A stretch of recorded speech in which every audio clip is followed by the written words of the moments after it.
একটি মাত্র মাছ আর এক মায়ের গল্প যদি শোনেন বলতে চাই। যান, এই যে নিয়ে যান। ঠিক আছে। না, ঠিক আছে, ঠিক আছে। এটা ভালোভাবে রান্না করে খায়েন। রাজধানীর খিলগাঁও রেললাইন ঘেঁষে মাছের বাজার বসে মধ্যরাত পর্যন্ত। ওই বাজার ঘিরে এক মা বারবার একটা মাছ চাচ্ছিলেন। মাছ নেবেন? কি মাছ নেবেন বুঝি না।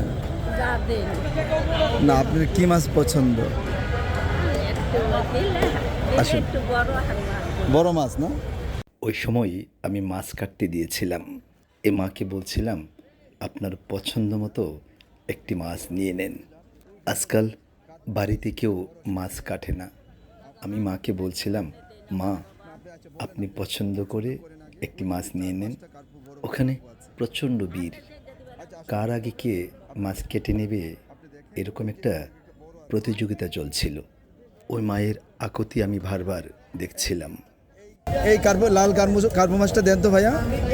হ্যাঁ, এটা কাটবেন না, এটা দিয়ে দেন, ওনাকে দেন।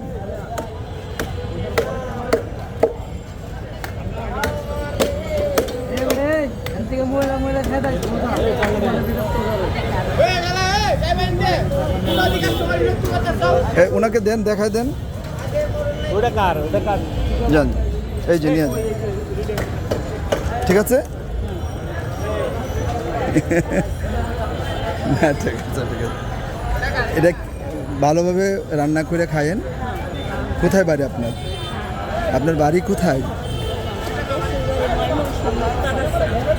ময়মনসিংহ মুক্তাগাছা। ময়মনসিংহের মানুষ অনেক ভালো। না, ঠিক আছে, আপনি একদম মজা করে খাইয়েন। হ্যাঁ, ওকে, আসসালামু আলাইকুম।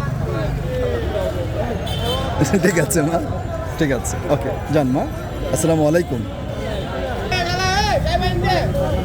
আমি আমার একটি মাছ এক মাকে দিচ্ছিলাম, কিন্তু অপর প্রান্তে যিনি মাছ কাটছিলেন তিনি বারবার ওই মাকে তাড়িয়ে দিচ্ছিলেন। উচ্চস্বরে বারবার বলছিলেন ওই মা নাকি এখানকার কাস্টমারদেরকে বিরক্ত করছেন। আমি নিশ্চিত করে বলতে পারি ওই ভাইটা হয়তো জানে না এরকম বিরক্ত মহান সৃষ্টিকর্তা থেকে আসে। এরকম বিরক্ত মানুষের আশীর্বাদ হয়ে আসে।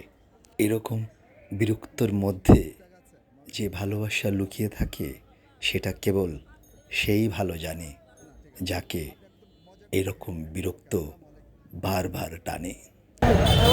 ঠিক আছে মা, ঠিক আছে।